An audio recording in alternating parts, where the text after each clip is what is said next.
Avis vascular centre మన దేశంలోనే the best varicose vein hospital.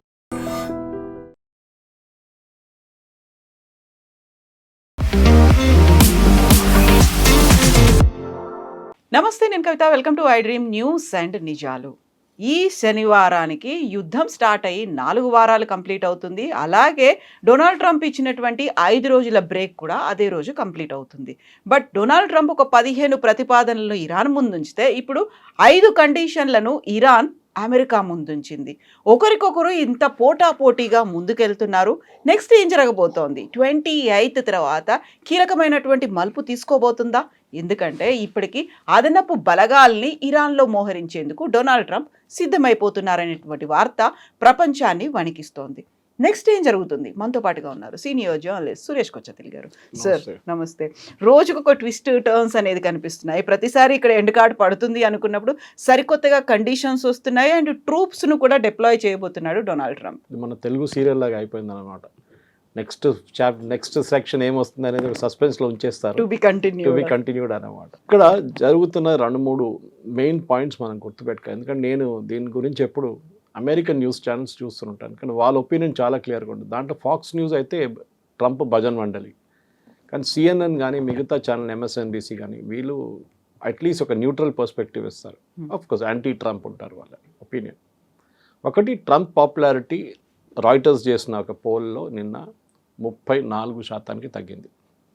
34% people only support Trump. దానికి కారణాలు ఉన్నాయి చాలా మటుకు, మనం డిస్కస్ కూడా చేసాం. ఒకటి, ఫ్యూయల్ ప్రైసెస్. అమెరికాలో fuel price per gallon which is 3.5 లీటర్స్కి $1 పెరిగింది. అంటే మన లాంగ్వేజ్ చెప్పాలంటే 90 రూపాయలు పెరిగింది 3 లీటర్కి, అంటే 30 రూపాయలు పెరిగింది అనుకోండి. కానీ అమెరికన్ ప్రజలు దాని మీద వాళ్ళకి చాలా కోపం ఉంది. ఎందుకంటే ప్రెసిడెంట్ ట్రంప్ ఎలక్షన్ క్యాంపెయిన్లో కూడా దీని గురించే మాట్లాడు, that I will bring the pump prices down. Biden ఏం చేయలేదు. బైడెన్ టైంలో చాలా హైవీ ఉండే ప్రైసెస్ ఫ్యూయల్ది, నేను తగ్గిస్తాను. రెండోది, నాకు యుద్ధానికి సంబంధం లేదు, నేను యుద్ధం మొదలుపెట్టను, ఇన్ఫాక్ట్ యుద్ధాలని నేను ఆపుతాను అని చెప్పి ట్రంప్ క్యాంపెయిన్ మీకు గుర్తుంటుంది. అందుకే కదా నోబెల్ పీస్ ప్రైజ్ కావాలని. ఇప్పుడు అది కూడా చాలామంది అంటారు, ఇవాళ కూడా ఆయనకు నోబెల్ పీస్ ప్రైజ్ ఇచ్చేస్తే అయిపోతుంది కదా, ఈ ప్రాబ్లం లేదు, నేను ఈ యుద్ధం నేనే ఆపాను, నేను మొదలుపెట్టిన యుద్ధం నేనే ఆపాను, దానికి నోబెల్ ప్రైజ్ కావాలంటారు ఆయన. ఇప్పుడు జరుగుతుంది ఏంటంటే, మనం ఈ డెడ్ లైన్ గుర్తుపెట్టుకోండి, సీక్వెన్స్ ఇవ్వండి. ఒకటి, మీరు చెప్పినట్లు 4 వారాలు అవుతాయి. అది కాకుండా ఈ మండే, ట్యూస్డే, వెనస్డే, మనం థర్స్డేలో ఉన్నాం, అంటే అమెరికన్ వెనస్డేలో ఉన్నాం మనం. ఇంకా ఫ్రైడే 5వ రోజు, అంటే మన సాటర్డే వాళ్ళ ఫ్రైడే. ఈ 5వ రోజు ఏం జరుగుతుంది? ఎందుకు ఇంకా 2 రోజులే ఉన్నాయి. ఈ 2 రోజుల్లో అమెరికా వాళ్ళ చాలా పెద్ద ఫోర్స్ని తీసుకొస్తున్నారు. మీరు చెప్పారు చూడండి, ఒకటి వాళ్ళ మెరీన్ ఎక్స్పెడిషనరీ ఫోర్స్ అని చెప్పి ఐఎన్ఎస్ ట్రిపోలి అని చెప్పి ఒక షిప్ని దాంట్లో తీసుకొస్తున్నారు. దాంట్లో 3000 మంది ఉన్నారు. వీళ్ళ దగ్గర యాంఫీబియస్ ల్యాండింగ్ షిప్స్ ఉన్నాయి. యాంఫీబియస్ ల్యాండింగ్ షిప్ మీరు చూసుంటారు బహుశా, మన వైజాగ్ వైపు మిలన్ నడుస్తున్నప్పుడంతా ఇండియన్ నేవీది, లేకుంటే అప్పుడప్పుడు ఎక్సర్సైజ్ చేస్తుంది. దీనికి ఒక షిప్ లాగా ఉంటుంది, కానీ ఫ్రంట్కి వెళ్ళే దగ్గర బీచ్ దాకా వెళ్తుంది. ఇది నార్మల్ షిప్స్ లాగా కాదు. అక్కడ వెళ్ళి దీన్ని ఓపెన్ చేస్తారు, ఇట్లా ఫ్రంట్ పోర్షన్ ఓపెన్ చేస్తే దాని లోపల నుంచి ట్రూప్స్ అందరూ బయటకు వస్తారు. సో యాంఫీబియా జస్ట్ లైక్ ఒక కప్పలాగా 2 చోట్ల ఉభయచరం అంటాం మనం. అంతే, మనం సెకండ్ వరల్డ్ వార్లో చాలా చూసాం ఇది, యాంఫీబియస్ ల్యాండింగ్ ట్రూప్స్. రిస్క్ ఎక్కువ దాంట్లో, ఎందుకంటే వీళ్ళు బయటకు రాగానే ఎవడైనా ఫైర్ చేస్తే ఎక్కడి నుంచి అనేది లాట్ ఆఫ్ పీపుల్, బట్ వాళ్ళకి ఎయిర్ సపోర్ట్ ఉంటుంది ఆ టైంలో. బహుశా వీళ్ళని తీసుకొస్తున్నారు అనే ఒక రూమర్ ఉంది. వాళ్ళు ఆల్రెడీ ఉన్నారు, they are in the Gulf of Oman now. వీళ్ళని స్ట్రేట్ ఆఫ్ హార్మూజ్ నుంచి తీసుకొస్తారా, లేకుంటే వీళ్ళని పారాడ్రాప్ చేస్తారా, లేకుంటే వీళ్ళని ఇంకేదైనా వార్షిప్ వై తీసుకొస్తారా చూడాల్సింది మనం. అది అట్లా ఉన్నప్పుడు ఇంకొక అంటే వీళ్ళ దగ్గర పారాట్రూప్స్ ఉన్నారు, స్పెషల్ ఆపరేషన్స్ గ్రూప్. 1600 మందిని వాళ్ళు యుఎస్ నుంచి పిలిపించారు, వాళ్ళ బేస్ నుంచి. వీళ్ళు రావడానికి 24 గంటలు కూడా పట్టదు, బహుశా వచ్చేస్తుంటారు ఇప్పుడు దాకా. ఖతార్లో వీళ్ళు ఉన్నారని చెప్తున్నారు. ఖతార్ నుంచి Kharg island is about 60 minutes. మీరు హెలికాప్టర్ రైడ్ తీసుకుంటే కూడా వీళ్ళు తీసుకెళ్ళడం బ్లాక్ హాక్ యూజ్ చేసుకోవచ్చు, or they can use some big aircraft paradrop, లేకుంటే వీళ్ళ దగ్గరని చినూక్ హెలికాప్టర్స్ కూడా వాడుకోవచ్చు. కానీ చినూక్ అంటే 24 చినూకులు కావాల్సి వస్తుంది, అంటే అన్ని ట్రిప్పులు కొట్టాల్సి వస్తుంది. అన్ని ఎయిర్క్రాఫ్ట్ ఉండో లేదో తెలియదు మనకి. అక్కడ అలూద్ బేస్లో ఖతార్లో ఉండొచ్చు బహుశా. సో ప్రెసిడెంట్ ట్రంప్ ప్లాన్ ఏమనిపిస్తుంది అంటే ఒక సైడ్ నుంచి నెగోషియేట్ చేస్తున్నాను చెప్తూ ఇంకొక వైపు నుంచి బిల్డప్ చేస్తున్నారు ఇరాన్ మీద ప్రెషర్ పెట్టడానికి. మీరు చెప్పారు ఇరాన్కి పాకిస్తాన్ 15 కండిషన్స్ తీసుకెళ్లారంట. పాపం పాకిస్తాన్ ఎందుకు వచ్చారో మనకు అర్థం కావట్లేదు ఇప్పుడు. ఎందుకంటే ఖతార్ ముందు ఒమాన్ ఉండే, ముందు ఒమాన్ పక్కన జరిగిపోయారు. తుర్కీ అన్నారు మేము వస్తాం అన్నారు, తుర్కీ కూడా పక్కన జరిగి, ఈజిప్ట్ అన్నారు మేము కూడా ఉంటాం, వాళ్ళు కూడా. ఎందుకు వాళ్ళకి అర్థమైపోయింది దీని ఇంప్లికేషన్స్ ఏమి ఉండబోతుందని. ఇరాన్ వాళ్ళ మీద దాడి జరిగితే పాకిస్తాన్ని కొడతారు. మీకు గుర్తుంటుంది ఖతార్ని కొట్టినప్పుడు వాళ్ళ మీద కొడితే ఖతార్ని కొట్టారు ఇరాన్ ఆ రోజు, గ్యాస్ పైప్ లైన్స్ వాళ్ళ ఏం చెప్తారు గ్యాస్ ఫీల్డ్స్ని. ఇదే పాకిస్తాన్తో జరిగిపోతుంది. ఎందుకంటే వీళ్ళ కోపం అంటే మీకు 15 కండిషన్స్ ఇచ్చారు అమెరికన్ వాళ్ళు, మేము దాన్ని చించిపడేస్తాం డస్ట్బిన్లో. మేము 5 కండిషన్లు ఇచ్చాం, నువ్వేం చేసావు దాంతో? నువ్వు వెళ్ళి అమెరికాకి ఇచ్చావా? ఇచ్చాను. వాళ్ళు ఏమన్నారు? మాకు తెలియదు అన్నారు. మళ్ళీ నువ్వు ఎందుకు వచ్చావు నడుము ఇట్లా అని అడుగుతారు. నీతో కేపబిలిటీ లేకుంటే why did you come? Because they are use to negotiating with the Omanis. Omanis చాలా ప్రొఫెషనల్ నెగోషియేటర్స్, మనం జెనీవాలో చూసాం. ఈ నెగోషియేషన్ ఫస్ట్ టైం కాదు కవిత గారు, ఇది 3వ నెగోషియేషన్. దీనికన్నా ముందు లాస్ట్ జూన్లో ఆ 12-day వార్ జరిగినప్పుడు కూడా ఒక నెగోషియేషన్ నడిచింది ఆ టైంలో. దాంతోనే యుద్ధ విరామం చేశారు వీళ్ళు, సీజ్ ఫైర్. దాంట్లో కొన్ని కండిషన్స్ పెట్టారు, అది ఇది అని చెప్పి. ఇప్పుడు మళ్ళీ జెనీవాలో ఈ వార్ మొదలైన ముందు, 28 కంటే ముందు, చాలా మంచి డిస్కషన్ జరిగింది. Were almost close to signing a deal. ఆ టైంలో ఏదో ఇజ్రాయెల్ ప్రెషర్ పెట్టారంటున్నారు, ఇజ్రాయలీ లాబీ అంటున్నారు, ఏం జరిగిందో తెలియదు. కానీ వీళ్ళు సడన్గా సాటర్డే 28th బాంబ్ చేసేసారు వీళ్ళు, ఫిబ్రవరి. దాంతో మొత్తం యుద్ధం అంతా సో ఇరాన్ ఏమంటున్నారు, we don't believe in this talks. ఎందుకు మాట్లాడాలి? ముందు లాస్ట్ ఇయర్ మాట్లాడాం, మళ్ళీ మా మీద బాంబు వేశారు, మళ్ళీ ఇప్పుడు మాట్లాడాం, దాని మీద మళ్ళీ మా మీద బాంబు వేస్తున్నారు, ఈసారి మాట్లాడితే కూడా మా మీద బాంబు వేస్తారు మళ్ళీ. సో పని చేద్దాం, మేము కండిషన్లు పెడుతున్నాం, ఫస్ట్ మా మీద బాంబింగ్ చేయకూడదు అని చెప్పి వాళ్ళు రాసి అగ్రిమెంట్లో ఇవ్వాలి. That we will not attack Iran again. We అనగానే యుఎస్ అండ్ ఇజ్రాయెల్. యుఎస్ బహుశా ఎస్ అంటారు కానీ ఇజ్రాయెల్ ఎప్పుడు ఎస్ అన్నారు. రెండవది, ఇప్పుడు దాకా జరిగిన వార్లో జరిగిన డ్యామేజెస్, అంటే ఏ బిల్డింగ్లు కూల్చారో అది ఇది, ఆయిల్ ఫీల్డ్స్ ఏదైనా ఉండనొచ్చు, పవర్ ప్లాంట్స్, దానికి కాంపెన్సేషన్ ఇవ్వాలి మాకు. అది బహుశా యుఎస్ ఎప్పుడు అంగీకరించారు. మూడవది, వీళ్ళేమంటున్నా అంటే మా వైపు నుంచి ఉన్న మిసైల్ ప్రొడక్షన్ ఫెసిలిటీ కానీ మిగతా దాని మీద ఏ రెస్ట్రిక్షన్స్ ఉండకూడదు. ఇది టాప్ 3 అని పెట్టుకోవచ్చు. 5 కండిషన్స్ పంపించారు. యుఎస్ వైపు నుంచి ఏం చెప్పారంటే వాళ్ళ వైపు 15 కండిషన్స్ ఉన్నాయి. So we'll take again the top 5 only. First వీళ్ళు ఏమన్నారంటే యురేనియం గురించి మాట్లాడుతున్నారు. మీరు న్యూక్లియర్ ప్రాసెసింగ్ జరపకూడదు, దాన్ని ఏం చేయాలని చెప్పి మనం డిస్కస్ చేద్దామని చెప్తున్నారు. రెండవది, వీళ్ళ మిసైల్ కేపబిలిటీ కంప్లీట్గా కట్ డౌన్ చేయాలని చెప్తున్నారు. అంటే production wise and range wise ఎన్ని కిలోమీటర్ కొట్టచ్చు, ఇంకా ప్రొడక్షన్ ఎన్ని నంబర్స్ ప్రొడ్యూస్ చేయొచ్చు, డ్రోన్స్ కూడా అంతే. మూడవది, మీ అఫిలియేట్స్, మీ శాటిలైట్స్ ఉన్నారు చూడండి, హెజ్బుల్లా లెబనాన్లో, హూతీలు యెమెన్లో, ఇక్కడ హమాస్ గాజాలో, వీళ్ళకి నో ఫండింగ్, నో ఆయుధం, నథింగ్, ఏం పంపించకూడదు, కంప్లీట్ మీరు కట్ ఆఫ్ చేసేసేయాలి. ఇది వాళ్ళ వైపు నుంచి ఒక 3 కండిషన్స్ పెట్టారు. అంటే 15లో 3 పెట్టాను నేను. వీళ్ళు ఇద్దరు అక్కడిక్కడ ఈ 3 కండిషన్స్ అంగీకరించారు. So there is no point of going forward, only నామకే వాస్తే అక్కడెక్కడ ఎక్స్చేంజ్ చేసుకున్నారు. ఎందుకంటే వీళ్ళు ఫేస్ టు ఫేస్ కూడా కలవట్లేదు. ఇరాన్ ఏమంటున్నారంటే మేము మాట్లాడితే కూడా మేము ఇప్పుడున్న జారెడ్ కుష్నర్ అండ్ స్టీవ్ విట్కాఫ్తో మాట్లాడాం, because they are not professional politicians. వాళ్ళు, Steve Witkoff is Trump Gulf buddy and వాళ్ళ కన్స్ట్రక్షన్ ఇండస్ట్రీలో ఫ్రెండ్, కుష్నర్ ఏమో సన్నిన్లా. వీళ్ళకి ఇద్దరికి పొలిటికల్ ఎక్స్పీరియన్స్ అసలు లేదు నెగోషియేషన్లో. మేము we will speak to vice president JD Vance and Marco Rubio, secretary of state, వీళ్ళతో మేము మాట్లాడతాం. కావాలంటే ఇద్దరిని తెచ్చుకోండి మీరు, ఎందుకంటే ఎలిమెంట్ ఆఫ్ కంటిన్యూటీ ఉండాలి కదా. లాస్ట్ టైం ఏం మాట్లాడామన్నా కానీ వీళ్ళిద్దరికి తెలియదు, సో వాళ్ళ దగ్గర అడుగుతారు ఏం మాట్లాడారు లాస్ట్ టైం అని చెప్పి. అది so this is what situation. ఇప్పుడు ఈ మీటింగ్ జరుగుతుందో లేదో చెప్పలేము, చాలా డౌట్ఫుల్. ఎందుకంటే ఈ మీటింగ్ జరగాలంటే ఒకటి అట్లీస్ట్ ఒక 5-6 పాయింట్స్ మీద ఒక అగ్రిమెంట్ ఉండాలి, rough agreement. The top most యూఎస్కి ఉన్న అన్ని వారి ఇజ్రాయెల్కి ఉన్నది కూడా దట్ ఇరానియన్ న్యూక్లియర్ ప్రోగ్రామ్ గురించి. ఈ ఇరానియన్ న్యూక్లియర్ ప్రోగ్రామ్కి మీకు గుర్తుంటుంది కవిత గారు, ప్రెసిడెంట్ ఒబామా టైంలో ఒక ఒప్పందంకి వచ్చారు వీళ్ళు, దట్ వీళ్ళ ప్రొడక్షన్ వీళ్ళు తగ్గిస్తారు, అంటే వీళ్ళ యురేనియం క్వాలిటీ ప్రాసెసింగ్. అది కాకుండా వీళ్ళ వైపు నుంచి ఆయుధాలు తయారు చేయరు అని చెప్పి ఒక ఒప్పందానికి వచ్చారు. ఇరాన్ది చాలా మటుకు డబ్బులు ఆ టైంలో అమెరికా బ్లాక్ చేసి పడేశారు.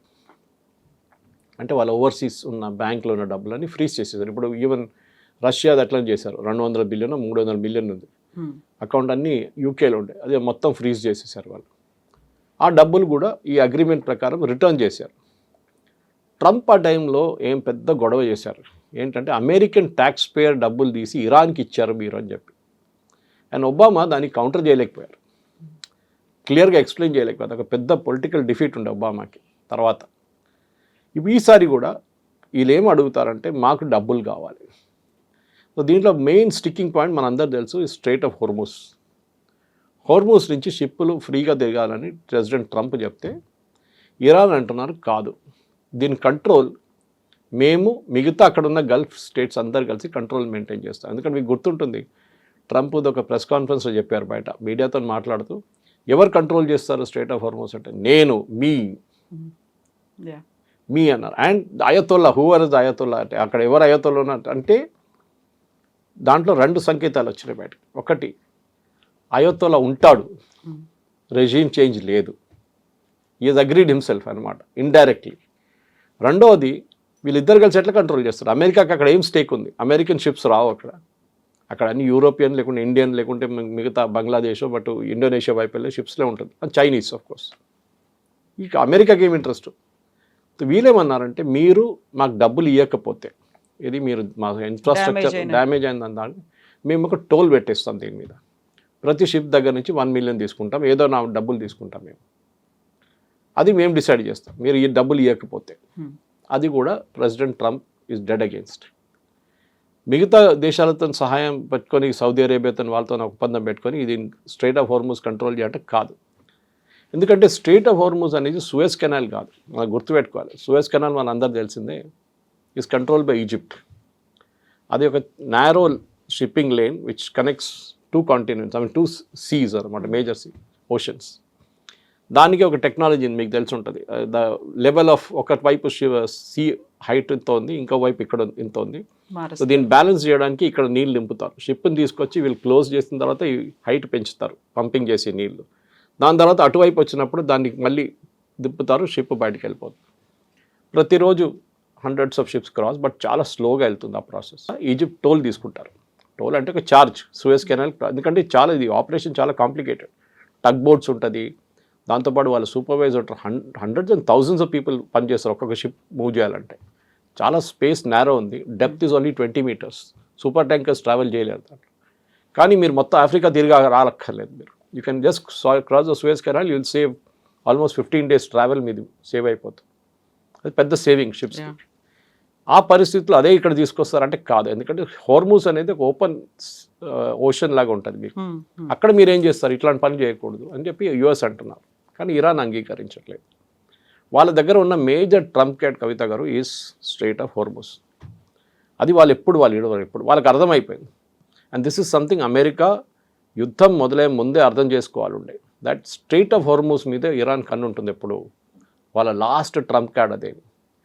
సరే ఇప్పుడు ఏం చేస్తారు, ఇప్పుడు మనం మాట్లాడాం, బెరీడ్ ఎక్స్పెడిషనరీ ఫోర్స్ ఒకటి వస్తున్నారు 3,000 మంది, 82nd ఎయిర్బోర్న్ డివిజన్ వస్తున్నారు 1,600 పీపుల్. ఈ 82nd ఎయిర్బోర్న్ ట్రూప్కి అడ్వాంటేజ్ ఏంటంటే వాళ్ళ పారాట్రూపర్స్, వాళ్ళు 24 గంటలకు ఆపరేషన్కి వస్తారు అంతే, ఫినిష్ చేసి వాళ్ళు వెళ్ళిపోతారు.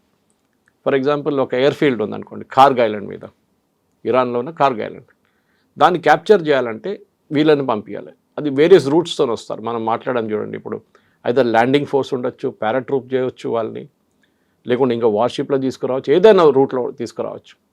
కానీ వాళ్ళని మీరు కాపాడుకోవాల్సి వస్తుంది, ఎందుకంటే వాళ్ళు అక్కడే వచ్చి కూర్చున్నారు అనుకోండి కార్గ్ ఐలాండ్, వీళ్ళు పైనుంచి మిసైల్ మొదలు పెడతారు, డ్రోన్లు మొదలు పెడతారు. So you have to give air support. And దీంట్లో ఎక్స్పర్ట్స్ వీళ్ళు. అండ్ వీళ్ళ దాంట్లో ఈ మెరైన్స్ వస్తున్నారు చూడండి, వాళ్ళు చాలా డిఫరెంట్ జాబ్స్ హ్యాండిల్ చేస్తారు. ఇంజనీరింగ్ యూనిట్ ఉంటారు, సిగ్నల్ యూనిట్స్ ఉంటారు, ఆర్మర్డ్ యూనిట్స్ ఉంటారు, for example even catering units ఉంటారు, మెడికల్ యూనిట్స్, అందరు ఒక కంబైన్డ్ ఫోర్స్ లాగా ట్రావెల్ చేస్తారు వాళ్ళు. వాళ్ళని ఒక ఏరోడ్రమ్ వాళ్ళ దగ్గర హ్యాండ్ ఓవర్ చేస్తే, ఒక ఎయిర్పోర్ట్ రన్వే హ్యాండ్ ఓవర్ చేస్తే వాళ్ళు చూసుకుంటారు అక్కడి నుంచి. అప్పుడు వీళ్ళు వెళ్ళిపోతారు, ద పారాట్రూపర్స్ వెళ్ళిపోతారు, వీళ్ళు ఉంటారు.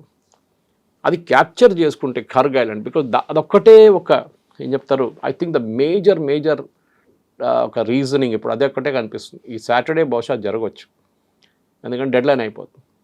అది జరిగితే ఏమవుతుందంటే ఇరాన్ కంప్లీట్ రెవెన్యూ అమెరికా చేతిలో ఉంటుంది.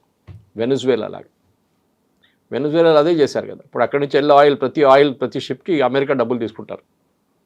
ఓకే, ఎందుకంటే మేము ఎప్పుడో పెట్టుబడి పెట్టాం, మాది $100 బిలియన్ ఉంది అక్కడ, మాకు రాలేదు డబ్బులు అని చెప్పి షెవ్రాన్ కానీ ఎక్సన్ మొబైల్ వాళ్ళని తీసుకుంటారు.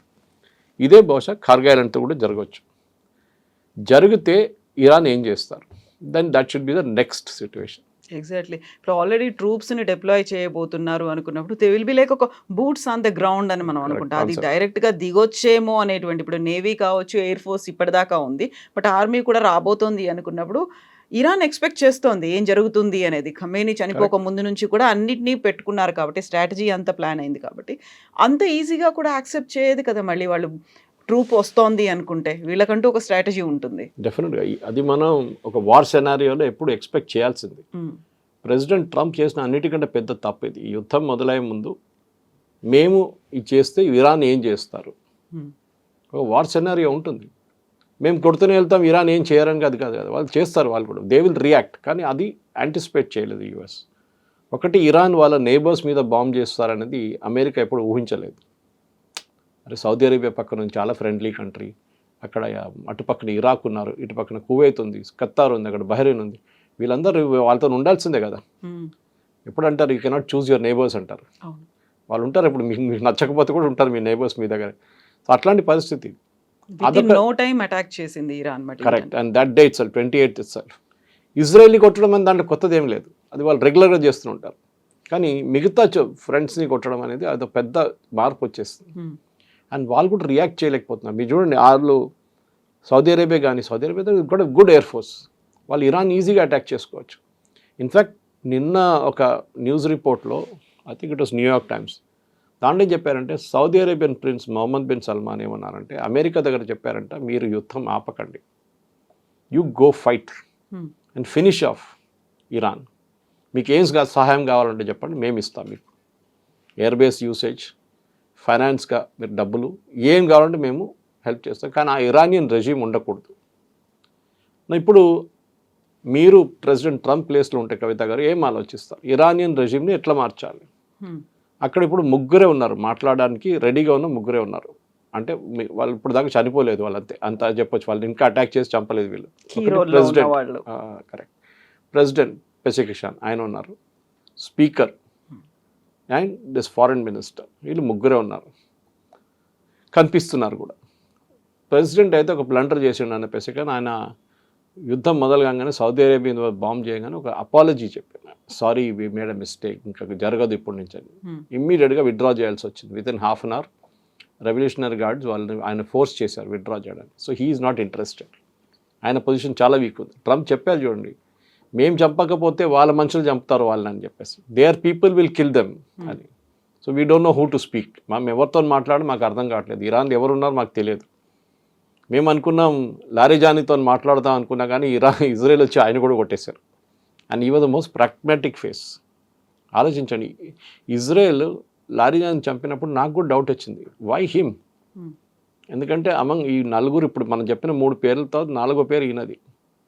అండ్ ఆయన would have been a great choice, because ఆయనకి రెవల్యూషనరీ గార్డ్ మీద పట్టుంది, ఆయనకి ఆర్మీ మీద పట్టుంది, అండ్ ఆల్సో పొలిటిక్స్ మీద అండ్ రిలీజియస్ లీడర్స్. నలుగురిని వీళ్ళు ఆయన తీసుకెళ్ళగలరు, తోడు తీసుకెళ్తారు, కలగరు, కానీ ఆర్మీ చంపేస్తారు ఆయన. ఇప్పుడు ఎవరితో మాట్లాడతారు మళ్ళీ మీరు? You have to speak to only these 3 people. వీళ్ళు ముగ్గురికి అంత పవర్ లేదు. Whereas the speaker of the Iran parliament Mohammad Ghalibaf, ఆయన దీనికన్నా ముందు ఎయిర్ ఫోర్స్ చీఫ్ ఉండే, and he was also the chief of the revolutionary guards. ఈ 2 పదవులు చాలా careful, especially revolutionary guards.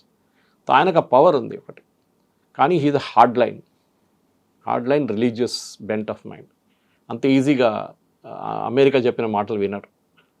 So బహుశా వీళ్ళు ముగ్గురులో ఎవరినో ఒకరిని మాట్లాడుతున్నారు ఇరాన్తోని అమెరికా డైరెక్ట్గా, కానీ ఎవరని చెప్పట్లేదు. ఇరానియన్ ఫారెన్ మినిస్టర్ అయితే డినై చేసేసి, మేమైతే మాట్లాడలేదు, ట్రంప్తోనే మాట్లాడుకుంటున్నాడు, and he's just playing for the markets. ఈ మార్కెట్ రేటు, ఆయిల్ రేట్ తగ్గించడానికి చేస్తున్నారు, మిగతా ఏం లేదు position, which is sort of correct.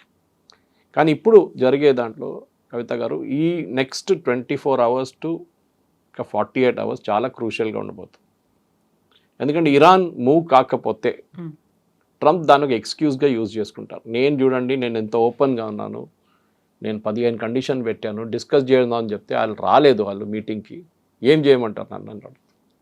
And that is why Monday to Friday పెట్టుకున్నారు, ఆయన సాటర్డే పెట్టుకోలేదు, 6 డే అని చెప్పలేదు, 5 days అని చెప్పారు. సో దట్ ఎగ్జాక్ట్లీ ఫ్రైడే రోజు మార్కెట్, యుఎస్ మార్కెట్ క్లోజ్ చేయగానే అటాక్ అనేది బహుశా కరెక్ట్ జరుగుతుంది. సో ఇప్పటిదాకా మనం ఇరాన్ గురించి పెట్టే కండిషన్స్ గురించో లేకుంటే అమెరికా ఇస్తున్నటువంటి 15 ఫార్ములా గురించో మాట్లాడుకుంటున్నాం, కానీ ఇజ్రాయెల్ మాత్రం తను ఏం చెయ్యాలనుకుంటుందో ఆ పని చేస్తోంది. అండ్ ట్రంప్ని మళ్ళీ లాగాలి అనేటువంటి ప్రయత్నాలు కూడా చాలా ఎక్కువగానే చేస్తోంది. ఎందుకని ఇజ్రాయెల్ అసలు మాట్లాడట్లేదు? నెతన్యాహు ఎప్పుడో ఒకసారి కనిపిస్తున్నారు తప్ప ట్రంప్ లాగా ఆయన చేయట్లేదు అసలు. మాట్లాడడం అనేది యూర్ టాకింగ్ ప్రెస్ కాన్ఫరెన్స్ లాగా. ఎగ్జాక్ట్లీ. అక్కడ ఏమవుతుంది, వాళ్ళ స్ట్రాటజీ కావచ్చు, లేకపోతే ఫండ్స్ గురించి కావచ్చు. ఇజ్రాయెల్లో ఇప్పుడు ఒఫిషియల్ పొలిటికల్ బ్రీఫింగ్ కన్నా వాళ్ళ ఆపరేషనల్ బ్రీఫింగ్ ఎక్కువ ఉంటుంది. ఇప్పుడు ఐడిఎఫ్ చూడండి, ఇజ్రాయలీ డిఫెన్స్ ఫోర్సెస్ రోజుకి 2-3 సార్లు బ్రీఫింగ్ ఇస్తారు. వాళ్ళ ఆపరేషన్ డీటెయిల్స్, లెబనాన్లో ఏం జరిగింది, లిటానీ రివర్ దగ్గర కొట్టాము మేము, ఇన్ని బంకర్లు డిస్ట్రాయ్ చేసాము, ఇన్ని లాంచ్ ప్యాడ్ డిస్ట్రాయ్ చేసాము, వాళ్ళు బ్రీఫింగ్ ఇస్తారు రెగ్యులర్గా. అది ఉంటుంది. కానీ పొలిటికల్ బ్రీఫింగ్ అని చాలా తక్కువ. ఒకటి, ఎందుకంటే ఆయన ముందుకు ఎందుకు వచ్చారంటే ఒకసారి ఆయన చనిపోయారని చెప్పి పెద్ద రూమర్ ఉండే, సో చూపించండి నేను బతుకున్నానని చూపించడానికి ఆయన వచ్చినాను. కానీ ఇజ్రాయెల్ ఎప్పుడు బయట ట్రంప్ మాట్లాడరు వీళ్ళు. They are very very reserved వాళ్ళ కామెంట్స్లో. ఇజ్రాయెల్ కావాల్సింది ఒకటే, అండ్ స్పెషలీ నెతన్యాహుకి ఎలక్షన్స్ రాబోతుంది ఇప్పుడు కొన్ని నెలల్లో. ఆయనకి ఎలక్షన్ గెలవాలంటే యుద్ధం ఉండాలి ఆయనతో, ఇంకా నడవాలి యుద్ధం. ఇజ్రాయలీస్ చాలా టైర్డ్ అయిపోయారు యాక్చువల్లీ. ఎందుకంటే ఈ బంకర్లో పరిగెత్తడం, డైలీ బంకర్లో వెళ్ళి కూర్చోవడం రాత్రి అంతా, ద సిక్ అండ్ టైర్డ్ అంటున్నారు. నేను చూసాను, వర్డ్ యూజ్ చేశారు ఒక Israeli commentator, we are sick and tired, యుద్ధం ఎట్లైనా ఆగితే బాగుంటుంది. కానీ వాళ్ళకి తెలుసు ఇరాన్ని ఇప్పుడు కొట్టకపోతే మళ్ళీ ఇరాన్ ఇంకా పవర్ఫుల్ అయిపోతారు, హెజ్బుల్లా మళ్ళీ పెరుగుతారు. ఇవాళ కూడా వాళ్ళు మిసైల్స్ ఫైర్ చేశారు, యాజ్ వీ స్పీక్. ఒక గంట ముందు ఇజ్రాయెల్ మీద 3 మిసైల్స్ ఫైర్ చేశారు. సో హెజ్బుల్లాని కొట్టాలి. ఇన్ఫ్యాక్ట్ మీకు తెలుసుంటుంది, ఇరానియన్ అంబాసిడర్ని లెబనాన్ నుంచి పంపించేశారు. He was declared person on and grata and he was ask to get out. Lebanon అనే ఒక దేశం ఉందని మనం మర్చిపోయాం. హెజ్బుల్లా గురించి మాట్లాడుతాం. హెజ్బుల్లా టెర్రరిస్ట్ ఆర్గనైజేషన్, లెబనాన్లో కూర్చున్నారు. ఇజ్రాయెల్కి అదొక పెద్ద ప్రాబ్లం. ఎందుకంటే ఇప్పుడు వాళ్ళ మొత్తం ఎఫర్ట్స్ మీరు చూస్తే ఇరాన్ కన్నా ఎక్కువ వాళ్ళు లెబనాన్ మీద పెడుతున్నారు. సౌత్ లెబనాన్లో కంప్లీట్ క్యాప్చర్ చేసుకొని మా టెరిటరీ పడదు, మేము అక్కడ నుంచి ఖాళీ చేయమని చెప్తున్నారు. వాళ్ళకి ఒక బఫర్ జోన్ లాగా వచ్చేస్తుంది అది. ఎందుకంటే అక్కడి నుంచి మిసైల్స్ లాంచ్ చేసినప్పుడు నార్దర్న్ ఇజ్రాయెల్ వైపు ఈ బఫర్ జోన్ ఉంటే పనికొస్తుంది ఇజ్రాయెల్కి అనమాట. వాళ్ళ ఆయుధాలు కూడా, అంటే వాళ్ళ యాంటీ ఎయిర్క్రాఫ్ట్ గన్స్ కానివ్వండి, మిగతా ఇంటర్సెప్టర్స్ కానీ అక్కడ ఉంచుకోవచ్చు సదర్న్ లెబనాన్లో. ఇటువైపు ఇరాన్ వైపు వాళ్ళు ఏం చేస్తున్నారంటే, వాళ్ళు కంటిన్యూస్ ఇవాళ పొద్దున కూడా బాంబ్ చేశారు. వాళ్ళు స్పెసిఫిక్గా లీడర్షిప్ని కొడుతున్నారు. స్టార్టింగ్ నుంచి అదే కదా, 28th రోజు కొట్టింది లీడర్షిప్ని కొట్టి, ఇప్పుడు కూడా అదే చేస్తున్నారు. కమాండ్ అండ్ కంట్రోల్ సెంటర్స్ని కొడుతున్నారు. నిన్న సౌదీ అరేబియా మీద 25 డ్రోన్లు ఫైర్ చేశారు ఇరాన్, ఒకటే మిసైల్ ఫైర్ చేశారు. అంటే వాళ్ళ మిసైల్ లాంచింగ్ కేపబిలిటీ చాలా మటుకు డిగ్రేడ్ అయినట్లుంది. అంటే లాంచర్స్ని కొడుతున్నారు ఇజ్రాయెల్ కంటిన్యూస్గా. బహుశా that must be the strategy ఇజ్రాయెల్ది. వెళ్తూ ముందుకు వాళ్ళు అమెరికా లాగా వాళ్ళు మాట్లాడడం తక్కువ, వాళ్ళు పని చేసేది ఎక్కువ వాళ్ళ దగ్గర. అది ఎప్పుడు వాళ్ళది ఇజ్రాయెల్ కల్చర్ అట్లానే ఉంటుంది. అమెరికన్ ప్రెసిడెంట్ అట్లా కాదు, ట్రంప్ దగ్గర ఏమైనా అడిగితే ఏదో చెప్పేస్తాడు ఆయనకే తెలియదు ఏం చెప్పాడని. ఇది అట్లా కాదు, ఈజ్ మెజర్డ్ వర్డ్స్ ఉంటుంది ఇజ్రాయలీ ప్రైమ్ మినిస్టర్ది. ఇట్స్ వీళ్ళ బెంజమిన్ నెతన్యాహుది. కానీ అట్ ద సేమ్ టైం మనం ఇంకా ముందుకు వెళ్తున్నప్పుడు ఇజ్రాయెల్ని కంట్రోల్ చేయకుండా అమెరికా ఏం చేయలేరు. రేపు ఒక ఒప్పందానికి వచ్చారనుకోండి, ఇజ్రాయెల్ అప్రూవల్ లేకుండా అమెరికా దాన్ని యాక్సెప్ట్ చేయరు. ఇజ్రాయెల్ లేకుండా అమెరికా బాంబింగ్ చేయొచ్చు అంటే నో. అమెరికన్ సపోర్ట్ లేకుండా ఇజ్రాయెల్ ఇరాన్ మీద దాడి చేయవచ్చా, హెజ్బుల్లా మీద అంటే నో. రెండు వైపు నుంచి అమెరికా సపోర్ట్, ఇక్కడ ఇజ్రాయెల్ సపోర్ట్ చాలా క్రూషియల్. అండ్ యూఎస్లో మీకు తెలిసిందే జూయిష్ లాబీ అనేది చాలా పవర్ఫుల్. వాళ్ళు మీడియా కానీ మిగతా ఫైనాన్స్ కానీ ఈ సెక్టర్స్ అన్ని వాళ్ళు కంట్రోల్ చేస్తారు. సపోర్ట్ ఉంటుంది ఎప్పుడు యుఎస్ గవర్నమెంట్కి, జూయిష్ సపోర్ట్ ఉండాల్సిందే. అదొక చాలా క్రూషియల్ ఫ్యాక్టర్. దానికోసం నెతన్యాహు ఎక్కువ మాట్లాడరు బయట వచ్చి. ఆయన మాట్లాడుతున్నప్పుడు హీ స్పీక్స్. వాళ్ళ పబ్లిక్ ఎంగేజ్మెంట్స్ కనిపిస్తారు, ఆర్మీ యూనిట్స్ కలవడానికి వెళ్తున్నారు, రెస్టారెంట్కి వెళ్తున్నారు, వీడియోలు బయటకు వస్తుంది. బట్ ఈ 3 దేశాలు లాగర్ హెడ్స్ అంటారు, కంటిన్యూస్గా ఫైట్ చేయాలి అనే దాంట్లోనే 3 ఉన్నాయి. బట్ ఆ ఇంపాక్ట్ ప్రపంచ దేశాల మీద పడుతుంది, భారతదేశం మీద ఎస్పెషల్లీ. బయటికి వెళ్తే ట్రాఫిక్ జామ్లు అనేవి రోడ్ల మీద కనిపించట్లేదు, పెట్రోల్ బంకుల్లో కనిపిస్తున్నాయి, లాంగ్ క్యూస్ అనేవి ఉన్నాయి. You take any time, morning నుంచి మిడ్ నైట్ వరకు అదే పరిస్థితి ఉంది. క్రైసిస్ ఆర్టిఫిషియల్గా క్రియేట్ చేశారా, నిజంగా ఉందా, ప్రభుత్వం ఏం చేస్తోంది? క్రియేటెడ్ క్రైసిస్ ఇది, అంటే ఇది పానిక్ బయింగ్. ఇది నిన్న కావాల్సిన ఫ్యూయల్ హైదరాబాద్లో సప్లై అయింది, దానికన్నా 605 కిలోలీటర్ ఎక్స్ట్రా సప్లై అయింది. కానీ ఏమవుతుందంటే ఒక రోజుకి సప్లై వాళ్ళ అండర్ గ్రౌండ్ ట్యాంక్లో ఒక కెపాసిటీ ఉంటుంది పెట్రోల్ బంక్లో. వాళ్ళు ఒక రోజుకి ఫిలప్ చేసుకుంటే బహుశా ఒక రోజు 2 రోజులు వాళ్ళకి నడుస్తుంది ట్యాంకర్. ఈ ట్యాంకర్లన్నీ most of the petrol bunk దగ్గర ట్యాంకర్లు ఉండదు. ఈ ట్యాంకర్ పంపిస్తుంది అంతా అది ఐఓసీఎల్లో, బీపీసీఎల్లో, హెచ్పీసీఎల్. వాళ్ళు టెండర్ పిలుస్తారు ట్యాంకర్కి. సంవత్సరం పాటు టెండర్ ఉంటుంది. ఇప్పుడు సడన్గా వాళ్ళకి 1200 ట్యాంకర్లు కావాలి ఎక్స్ట్రా. అది సరే పక్కన రాష్ట్రంలో ఉందంటే అక్కడ కూడా అదే క్రైసిస్ ఉంది. ఈ పానిక్ బయింగ్ ఎందుకు జరుగుతుందని ఎవరికి అర్థం కాదు. ఇది ఏదో వాట్సాప్ గ్రూప్లో మెసేజ్ వచ్చి ఉంటుంది.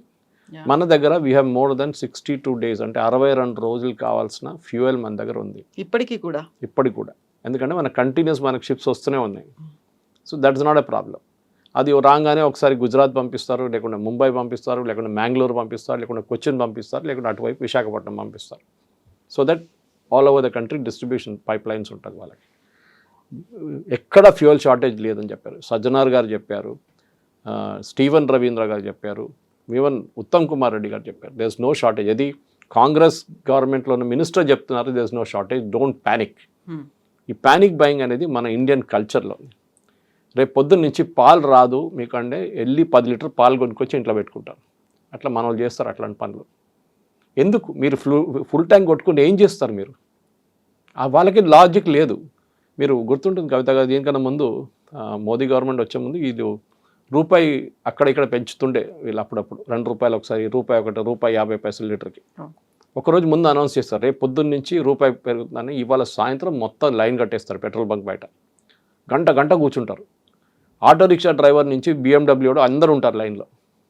వాడు మ్యాక్సిమం ఫుల్ ట్యాంక్ కొట్టుకుంటే 50 లీటర్లు, ₹50 సేవ్ అవుతుంది. సో BMWకి ₹50 సేవ్ చేసుకొని ఏం చేసుకుంటాడు అర్థం కాదు. I can still understand auto rickshaw driver. ₹50 ఏం చేసుకుంటాడు? అదే దానికోసం 2 గంటల సేపు లైన్లో నిలబడతాడు, టైం వేస్ట్, కానీ ఉంటాడు. ఇది మన మెంటాలిటీ. ఇది ఎల్పిజి చూడండి. ఎల్పిజి మన దేశంలో నేను ఆ రోజు చెప్పాను కూడా 33 కోట్ల కనెక్షన్స్ ఉంది మనకి. 33 కోట్లు అంటే ప్రతి ఇంట్లో ఒక ఎల్పిజి ఉంది. బికాజ్ ఈ మల్టిప్లై బై 4 పాపులేషన్ ఇండియన్ పాపులేషన్కి వచ్చేస్తుంది. కానీ చాలా ఇంట్లో ఇప్పుడు కూడా వాళ్ళు పిఎన్జి వాడుతున్నారు. ఇప్పుడు గవర్నమెంట్ ఇమ్మీడియట్ ఏం చెప్పారంటే you have to start PNG distribution immediately. Last 2 రోజుల్లో 2 లక్షల కనెక్షన్స్ ఇచ్చారు. పైప్ న్యాచురల్ గ్యాస్ గవర్నమెంట్ దగ్గర, అది కూడా బయట నుంచి ఇంపోర్ట్ చేసేది, ఏదో మనం తయారు చేసేది కాదు, కానీ ప్రాసెస్ చాలా ఈజీ దానికి. ఎల్పిజి ఆ ప్రాసెస్ అట్లా కాదు. ఎల్పిజి స్టోరేజ్ చాలా డిఫికల్ట్, ఎందుకంటే ప్రెషర్లో స్టోరేజ్ చేయాల్సి వస్తుంది, హై ప్రెషర్లో. దానికోసం ఎక్కువ స్టోరేజ్ చేయలేము. వేరే ఆయిల్ మనం ఎంత స్టోర్ చేసుకోవచ్చు. అండర్ గ్రౌండ్ ట్యాక్స్ ఉంది, స్ట్రాటజిక్ రిజర్వ్స్ ఉన్నాయి, అన్నీ ఉన్నాయి మన దగ్గర. దానికోసం 62 రోజులు అంటాం. ఎల్పిజి కంటిన్యూస్ వస్తూనే ఉండాలి. అండ్ అఫ్కోర్స్ ఆయిల్ ప్రొడక్షన్ నుంచి ఎల్పిజి ప్రొడ్యూస్ చేసుకోవచ్చు, బ్యూటేన్, ప్రొపేన్ అన్నీ వస్తుంది దాని నుంచి. ఎందుకు? మీకు హీలియం ఉంది. మీరు ఎంఆర్ఐ మిషన్ నడిపించాలంటే మీకు హీలియం కావాలి. మీరు సెమీ కండక్టర్ ఇండస్ట్రీ కావాలంటే హీలియం కావాలి. మనం అనుకుంటాం మనం ఓన్లీ కుకింగ్, ప్రాసెసింగ్ దీని గురించే మాట్లాడతాం. మన దేశంలో ఉన్న 92% కనెక్షన్స్ డొమెస్టిక్, 8% కమర్షియల్, అంటే కిచెన్లు కానీ, ఇండస్ట్రియల్ కిచెన్స్ కానీ, రెస్టారెంట్స్ కానీ వీళ్ళకి. కానీ ప్రెషర్ చూడండి ఎక్కడికి వస్తుంది, వాళ్ళ మీద కూడా వస్తుంది. సో గవర్నమెంట్ ఏమంటున్నారు, మీరు పిఎన్జి తీసుకోండి. పిఎన్జి తీసుకుంటే మీ ఎల్పిజి ఆటోమేటిక్ సస్పెండ్ అయిపోతుంది, గవర్నమెంట్కి సేవింగ్ వస్తుంది. గవర్నమెంట్ ఇప్పుడు మీరు చూస్తుంటారు, ఇవాళ పొద్దున కూడా న్యూస్ వచ్చిన పేపర్లో, చాలామంది బుక్ చేసిన వాళ్ళకి క్యాన్సిలేషన్ నోటీస్ వచ్చేసింది. ఎందుకు వచ్చింది అది? బికాజ్ ఒకటే అడ్రస్లో వాళ్ళకి 4 కనెక్షన్లు కనిపిస్తున్నాయి ఇప్పుడు. So they using AI to check. ఒకటే ఇంట్లో, ఒక అడ్రస్లో, ఒకటే బిల్డింగ్లో, ఒకటే ఫ్లోర్లో, ఒకటే ఫ్లాట్లో 4 కనెక్షన్స్ కనిపిస్తుంది వాళ్ళకి. సో క్యాన్సిల్ చేసి పడేశారు 3. ఆబ్వియస్లీ వీళ్ళు స్టాక్ చేసుకుంటున్నారు. ఇది ముందేం చేస్తారా, 3 కూడా ఆర్డర్ చేయరు. ఇప్పుడు ప్యానిక్ వచ్చినప్పుడు అన్నీ ఆర్డర్ చేశారు సడన్గా, అప్పుడు పట్టుబడ్డారు. So government is saying PNG తీసుకోండి. I think that's most sensible. మా ఇంటి దగ్గర ఒక చాలా బిజీ అనే ఒక పరాటా సెంటర్ ఉంది. వాడి గారు వెళ్ళి చెప్పాను, వాడికి తెలియదు. వాడు అంటున్నాడు, సార్ నా డబ్బులు ఉన్నాయి సార్, నేను ఇస్తాను, చెప్పండి వాళ్ళకి ఇవ్వమని చెప్పి, నాకు 8 స్టవ్లు ఉన్నాయి, అంటే గ్యాస్ స్టవ్స్ ఉన్నాయి, నేను ఎల్పిజి కోసం కొట్టుకుంటాను, ఇప్పుడు కాదు, ఈవెన్ బిఫోర్ ఆల్సో సార్, నాకు అది ఇచ్చేసి అయిపోతుంది, ఒకసారి అడ్రస్ ఇస్తారని చెప్తే నేను I gave the address. Bhagyanagar gas ఎవరిది? రిలయన్స్ది అది. So that culture has to come. దాంట్లో మీకు ఎల్పిజి ఆర్డర్ చేయక్కర్లేదు, మీరు ఆన్ చేస్తే గ్యాస్ ఉంటుంది, ఎప్పుడు మీకు టెన్షన్ ఉండదు దానికి. I think that culture Covid టైంలో మోదీ గారు చెప్పిన మాట ఆ రోజు, అది కూడా మిస్అండర్స్టాండ్ చేసుకున్నారు. కోవిడ్లో మనం ఎట్లా హ్యాండిల్ చేసామో అట్లనే మనం ఇప్పుడు కూడా ఇమ్మీడియట్ రూమర్స్ లాక్డౌన్ పెడుతున్నారు మోదీ గారు. అదే హింట్ ఇచ్చాడు. ఎందుకు లాక్డౌన్? మీకు ఏదో పాండమిక్ రాలేదు కదా. మోదీ గారు ఏం చెప్పారంటే ఆ టైంలో మనం ఎట్లా డిసిప్లిన్ పాటించామో, రోడ్ల మీద వెళ్ళకుండా ఇంట్లో ఉండి అది అది చెప్పగానే అచ్చా ఇంట్లో ఉండమంటున్నారు మోదీ గారు అందరినీ, అక్కడ చెప్పలేదు ఆయన. So that's is the misunderstanding అన్నమాట. నాకు చాలామంది నాకు అడిగారు, నా దగ్గర ఫోన్ చేసి, మెసేజ్ బాబు సురేష్ గారు లాక్డౌన్ ఉంటుందా, ఎందుకు ఉంటుందని వాళ్ళ దగ్గర అడిగాను రిటర్న్ నేను. Why lockdown? You have to arrive at a certain sense of discipline. ఈ డిసిప్లిన్ మన దాంట్లో లేదు కవిత గారు. పోలీసు వాడు కనిపించకపోతే రెడ్ లైట్ జంప్ చేస్తాడు 100% మనోడు. ఓకే, పోలీసు వాడు ఉంటేనే ఆపుతాడు, అక్కడ కెమెరా ఉంటే అది కూడా చూస్తాడు, కెమెరా లేకుండా వెళ్ళిపోతాడు పోలీసు వాడి దగ్గర. ఇది మన ప్రాబ్లం. ఎవడో 10 మంది లైన్లో నిలబడాలని మనం కూడా వెళ్ళి నిలబడతాం అంత. ఏంట్రా అంటే మీరు నిలబడారు కదా, మీ అంటే నేను కూడా ఉంటాను. ఇది మన ప్రాబ్లం. బ్రిడ్జ్ పై నుంచి కింద చూస్తుంటాడు ఒకడు, 10 మంది వస్తారు, ఏం చూస్తున్నాడు నాకేం తెలుసు, కింద ఏదో నేను చూశాను, నువ్వు ఎందుకు వచ్చినా అంటాడు. ఇది చీలుడి భైంసుడి అంటారు హైదరాబాద్లో, రూమర్స్ది. ఓకే, ఇది మనం ఒక డిసిప్లిన్ మన లైఫ్లో తీసుకురావాలి. నేను మొన్న మా అల్వాల్ బంక్ వెళ్ళినప్పుడు రాత్రిపూట వెళ్తే 11 కార్లు ఉండే. I didn't want fill up. నేను ఇంటికి వెళ్ళిపోయి పొద్దున 7 గంటలకు వచ్చాను, మళ్ళీ ఇంటి దగ్గరే సత్య పెట్రోల్ బంక్ అని. 3 కార్లు ఉన్నాయి, ఫిల్అప్ చేసుకున్నాను. వాడు అన్నాడు, సార్ ఫుల్ ట్యాంక్ సార్ అన్నా. వద్దు, నాకు వద్దు, నాకు 2000 రూపీస్ కొట్టు చాలు అన్నాడు. ఏం సార్ ఇట్లా అంటున్నా, మీరు అందరు ఫుల్ ట్యాంక్ కొట్టించుకున్నా? అక్కర్లేదు, మిగతా వాడికి పనికి వస్తాయి కదా నేను కొట్టుకుంటే. నేను ఫుల్ ట్యాంక్ కొట్టుకుని ఏం చేసుకోవాలి, నాకు తెలుసు నాకు వారం దాకా నడిచిపోతుంది. That is all. Panic buying లాడ్ సిద్దిపేట రోడ్లో పోతున్నాడు, ఆడు వెళ్తూ అదే సిద్దిపేటలో ఉండదేమో, ఇక్కడ కొట్టించుకుందాం, ఇక్కడ కొట్టించుకుంటాం. ఇది దిస్ యాటిట్యూడ్ మన షార్టేజెస్లో ఒక టైంలో ఉండే. కరెక్టే, షార్టేజెస్ మన దేశంలో చాలా మటుకు ఉండే, పాలు లేకుండే. నేను స్కూల్లో ఉన్నప్పుడు కూడా పొద్దున పూట పాలు కోసం లైన్లో నిలబడాలి, వెళ్ళి ప్యాకెట్ పాలు కోసం. అదంతా పోయింది కదా. ఇప్పుడు మీ ఇంటికి కావాలంటే ఏ కంపెనీ నుంచైనా మీకు పాలు వస్తుంది. దాట్ యాటిట్యూడ్ మారాలి. ఇప్పుడు చూడండి కొంచెం తగ్గింది, ఇవాళ కొంచెం ప్యానిక్ బయింగ్ తగ్గింది. కానీ బంక్లు ఏమంటున్నారు, ఈవెన్ టుడే మార్నింగ్ నేను దూరదర్శన్ డిబేట్లో ఉన్నాను పొద్దున లైవ్లో, దాంట్లో అన్నారు అదే సేమ్ పాయింట్. ఇక్కడ ఉన్న పెట్రోలియం డీలర్స్ అంటున్నారు, మా దగ్గర మీకు ఎంత కావాలంటే అంత పెట్రోల్ ఇస్తాం, మీరు ఎన్ని ఫుల్ ట్యాంక్లు కావాలంటే కొట్టించుకోండి, కానీ వీ విల్ నాట్ గివ్ క్యాన్లో మేము ఇవ్వము. దట్ ఈస్ సంథింగ్, ఎందుకంటే డేంజరస్ అది. ఈ టెంపరేచర్లో మీరు క్యాన్లో తీసుకొచ్చి పార్కింగ్ లాట్లో పెట్టుకుంటే అది ఎప్పుడు వెళ్తుందో తెలియదు. అది ఇట్స్ హైలీ డేంజర్. నిన్న ఒక ఆటో రిక్షా డ్రైవర్ని చూశాను నేను, వాడు 10 లీటర్లు 2 క్యాన్లు పెట్టుకొని పోతున్నాడు. ఎందుకంటే నాకు వారం పనికి వస్తుందంట. రే నువ్వు ఎందుకు, నీకు వారం ఎక్కడ పెట్టుకుంటా, ఇంట్లో పెట్టుకుంటా సార్. ఇంట్లో ఇంకా డేంజరస్ రా బాబు అంటే అర్థం చేసుకుంటలేరు మనం. మన ఇందోర్లోకి యాక్సిడెంట్ జరిగింది, మీకు తెలిసింది, ఆ బ్యాటరీ ఛార్జింగ్ యూనిట్ నుంచి ఈవీ వెహికల్ది, పోల్ మీద కూడా పోయింది ఫైర్. వాళ్ళ ఇంట్లో బేస్మెంట్లో, వాళ్ళ ఇంట్లో గ్రౌండ్ ఫ్లోర్లో 10 సిలిండర్లు ఉంటాయి. మ్యాక్సిమం చనిపోయింది అది దాని కారణంగానే, అది బ్లాస్ట్ అయింది. This is something we need to learn. మనకు కావాల్సింది, we are not living in a nation of shortages. మీరు పాకిస్తాన్లో చూడండి, పాకిస్తాన్లో ఏం లేదు, పెట్రోల్ లేదు, డీజిల్ లేదు. శ్రీలంకలో 15 లీటర్లు ఇస్తున్నారు ప్రతి వారానికి ఒక కార్కి. మనం అది ఆ స్టేట్కి రాలేదు కదా మనం ఇంకా. కానీ ఎవరో చెప్పారంట రూమర్, అరే 20 లీటర్లు కొట్టిస్తున్నాడు వారానికి అంత, అట్లా ఏం రాలేదు. కానీ మన పరిస్థితికి రాకుండా చూసుకోవడానికి మన రెస్పాన్సిబిలిటీ ఉంది. యాజ్ అ సిటిజన్ ఆ సివిక్ సెన్స్ మనకి లేదు. Let us accept it. పక్కనోడు చచ్చాడు కానీ నేను బతకాలని చూస్తాడు మన వాళ్ళు. ఆ యాటిట్యూడ్ మనకు ఉంది, అది మనం మార్చుకోవాల్సింది. ఈ క్రైసిస్లో ఇది ఒక పెద్ద lesson. Thank you so much. Thank you.